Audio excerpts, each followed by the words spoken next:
नमस्कार दोस्तों, आज मैं क्विट इंडिया मूवमेंट भारत छोड़ो आंदोलन पढ़ा रहा हूँ। इसे पहले मैंने पढ़ा दिया आप लोग को। अगर वीडियो नहीं देखें तो जाकर प्लेलिस्ट में ज़रूर देखिए। आगामी जितने भी एग्ज़ाम है दोस्तों, UPPCS pre, 70 BPSC pre, RO, ARO, शिक्षक भर्ती 3.0, यूपी प्री, सभी के लिए महत्वपूर्ण है दोस्तों। इसलिए आप लोग पढ़िए। अभी आप लोग एग्ज़ाम भी दे दिया गया चुनाव के कारण, हर एग्ज़ाम के लिए अभी टाइम मिल गया, तो अच्छे से पढ़िए और एक रिजल्ट लाइए। तो आज देख लीजिए दोस्तों, भारत छोड़ो आंदोलन। तो 8 अगस्त को बम्बई के ग्वालियर टैंक मैदान से भारत छोड़ो आंदोलन की शुरुआत की गई थी। कहाँ से की गई थी? तो बम्बई के ग्वालियर टैंक से दोस्तों मैदान से शुरुआत की गई थी। इसमें गांधी जी ने करो या मरो का नारा दिया था दोस्तों। गांधी जी ने करो या मरो का नारा कब दिया था? तो भारत छोड़ो आंदोलन के समय दिया था। भारत छोड़ो आंदोलन के समय दिया था गांधी जी ने, क्या? करो और मरो का नारा। इसमें घोषणाएं क्या थी दोस्तों? तो भारत में ब्रिटिश शासन को तुरंत समाप्त किया जाए। भारत छोड़ो आंदोलन में क्या कहा गया था? भारत में ब्रिटिश शासन को तुरंत समाप्त किया जाए। स्वतंत्र भारत सभी प्रकार की फांसीवादी एवं साम्यवादी शक्तियों से अपनी रक्षा करेगी दोस्तों। अंग्रेजी सरकार की वापसी के पश्चात कुछ समय के लिए अस्थायी सरकार की स्थापना की जाएगी। ब्रिटिश शासन के विरुद्ध सहयोग की नीति होगी दोस्तों। गांधी जी को भारत छोड़ने आंदोलन का नेता नियुक्त किया गया। आंदोलन का प्रसार दोस्तों कैसे हुआ? भारत छोड़ो आंदोलन का प्रसार कैसे हुआ? तो 9 अगस्त 1942 को ऑपरेशन जीरो आवर के तहत गांधी जी समेत सभी प्रतिष्ठित नेताओं को गिरफ्तार किया गया दोस्तों। अंग्रेजों के द्वारा ऑपरेशन जीरो आवर चला करके सभी नेताओं को क्या कर दिया गया? गिरफ्तार किया गया। महात्मा गांधी, कस्तूरबा गांधी, सरोजनी नायडू को गिरफ्तार कर आगा खा पैलेस में रखा गया था दोस्तों।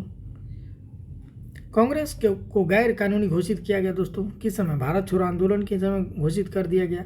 संपत्ति जब्त की लग गई दोस्तों, तथा कांग्रेस कार्यकारिणी के अन्य सदस्यों को गिरफ्तार कर अहमदाबाद जेल में डाल दिया गया। राजेंद्र प्रसाद को पटना के बांकीपुर जेल में रखा गया। जयप्रकाश नारायण को गिरफ्तार कर हजारीबाग जेल में दोस्तों बंद कर दिया गया था, जहाँ से वह भाग निकले दोस्तों। कौन? जयप्रकाश नारायण जी। यहाँ से भाग कर वह नेपाल चले गए दोस्तों। नेपाल में वह छापामार युद्ध की नीति अपनाने लगे और वहीं से वह अपना एक दस्ता तैयार कर रखे थे और वहीं से अंग्रेजों को से लड़ रखा था। लेकिन वहाँ से वह भागने में सफल रहता था। वह बाहर निकल कर आज़ाद दस्ता दोस्तों, देख रहे आज़ाद दस्ता हाईलाइट कर दे रहा हूँ कि आपको, नामक दल का गठन किया। इसके अंतर्गत उन्होंने भूमिगत होकर आंदोलन चलाते रहे दोस्तों। वो नेपाल में ही रहकर भूमिगत होकर आंदोलन चलाते रहे।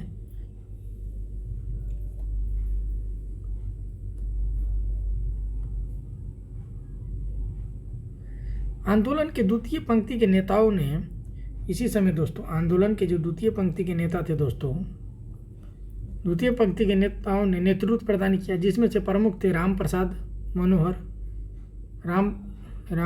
मनोहर लोहिया, जयप्रकाश नारायण दोस्तों, अच्युत पटवर्धन, मोनी मसानी, उषा मेहता, अरुणा आसफ अली, अशोक मेहता और सुचिता कृपनाली दोस्तों। ये लोग वैसे व्यक्ति थे जो पहली पंक्ति के नेता, फर्स्ट लीडर जो थे, उसको गिरफ्तार किया गया। तो ये लोग इस नेतृत्व को, भारत छोड़ो आंदोलन को नेतृत्व प्रदान कर रहे थे, अच्छे से कर रहे थे दोस्तों। इतने से अच्छे से कर रहे थे कि ये लोग खुद अंग्रेजों को मजबूर कर दिया था। ये लोग आम लोग नहीं थे दोस्तों। और उषा मेहता ने बम्बई में भूमिगत रेडियो स्टेशन चला रहे थे दोस्तों। रेडियो की स्थापना की तथा राम मनोहर लोहिया इसका संबोधन करता था दोस्तों। जो उषा मेहता जी थी वो बम्बई में भूमिगत रेडियो स्टेशन की स्थापना कर दिया। इसका संचालन राम मनोहर लोहिया जी कर रहे थे। समझ रहे हैं दोस्तों को? उस समय देश के प्रति जो इतनी प्यार था दोस्तों। आज देख लीजिए, आज की स्थिति देख लीजिए। आज तो लोग लूटने में ही लगे पड़े हैं कि अपने मुझे कितना आ जाए। लेकिन उस समय की एक बात कीजिएगा तो उस समय ऐसे ऐसे क्रांतिकारी, खुदीराम बोस देखिए कितनी कम उम्र में हंसते हंसते बलिदान दे दिया। चंद्रशेखर आज़ाद देखिए, भगत सिंह को देख लीजिए आप। ऐसे बहुत सारे लोग थे जो हंसते हंसते अपने प्राण की कुर्बानी दे दिया, जो कि 18-20 साल की उम्र में दे दिया, 21 साल की उम्र में दे दिया। तेलुगु से थे, भारत माता से इतना प्यार करते थे। आंदोलन हिंसक होने की वजह से अंग्रेज ने गांधी जी को दोषी ठहराया, जिसके विरोध में उन्हें 21 दिनों की भूख हड़ताल की। आंदोलन हिंसक होने की वजह से अंग्रेजों ने गांधी जी को दोषी ठहराया, जिसके विरोध में उन्होंने 21 दिन तक अनशन कर दिया। देश में कई स्थानों पर समानांतर सरकारें स्थापित की गई दोस्तों। यूपी बलिया जीतू पांडे, सातारा एमएच नानाजी पाटिल और वाईबी चौहान, सर्वाधिक लंबा कार्यकाल रहा इसका। तामलुक डब्ल्यूबी सतीश सामंत जातीय सरकार थे और मांगतिंगी हजारा विद्युत वाहिनी सेना थे। आंदोलन का महत्व क्या था दोस्तों? 1857 की क्रांति के बाद सबसे बड़ा आंदोलन था दोस्तों ये। 1857 की क्रांति के बाद यह सबसे बड़ा जन आंदोलन था। मुस्लिम लीग के विरोध के बावजूद बड़ी संख्या में मुसलमानों ने स्थानीय स्तर पर आंदोलन में भाग लिया दोस्तों। मुस्लिम लीग इस आंदोलन को विरोध कर रहे थे, पर भी मुस्लिम लोग इस आंदोलन में भाग ले रहे थे दोस्तों। उस समय भी एक ऐसा माहौल पैदा हो गया था कि अंग्रेज को भी लग रहा था कि जो कांग्रेस पार्टी है, गांधी जी है, ये केवल हिंदू का प्रतिनिधित्व करती है, उधर जिन्ना है वो मुस्लिम का प्रतिनिधित्व कर रही हैं। लेकिन ऐसा नहीं था। गांधी जी का ही मानना था कि सभी धर्म को प्रतिनिधित्व करते भी थे वो। इसलिए तो आप देखे होंगे कि गांधी जी कभी भी, उसका तो कहना था कि अगर देश आज़ाद होगा तो मेरे शरीर से गुजरना पड़ेगा, मेरे मृत्यु होने के बाद ही देश को 2 टुकड़ों में बांटा जाएगा। आज़ादी नहीं दोस्तों, बांटा जाएगा। कभी नहीं चाहते थे हिंदुस्तान और पाकिस्तान बने किसी भी कीमत पर। वो तो इतना भी चाहते थे कि जिन्ना को प्रधानमंत्री बना दिया जाए। अगर देश को बचाने के लिए जिन्ना को अगर प्रधानमंत्री बनाया जाता है तो गांधी जी चाह रहे थे कि बना दिया जाए, देश न टूटे। तो आंदोलन का मकसद पूर्ण स्वतंत्रता था दोस्तों। यह पहला आंदोलन था जिन्होंने हिंसा होने के बावजूद इसे वापस नहीं लिया गया दोस्तों। और आंदोलन में सेना पुलिस प्रशासन के विकल्प के साथ सहानुभूति भी जुड़ी हुई थी। आंदोलन के बाद भारत की स्वतंत्रता केवल समय का प्रश्न बचा हुआ था। गांधी जी द्वारा बताए गए कार्यक्रम थे।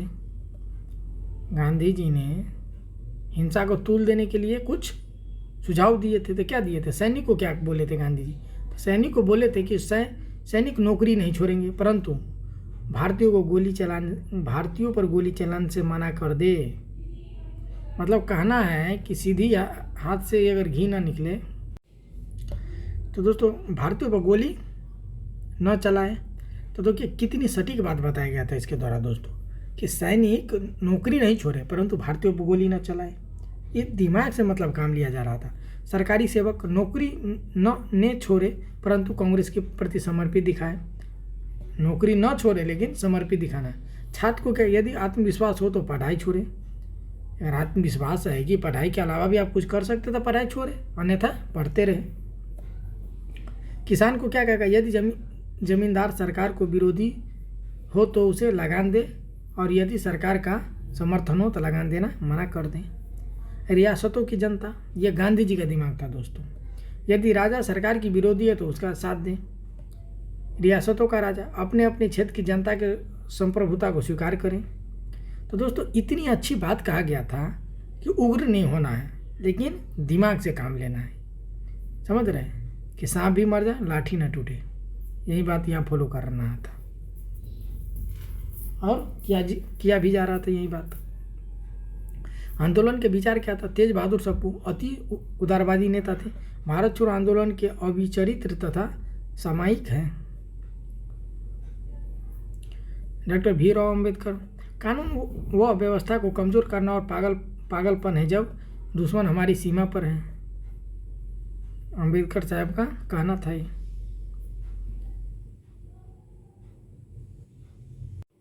तो दोस्तों आज के लिए इतना ही।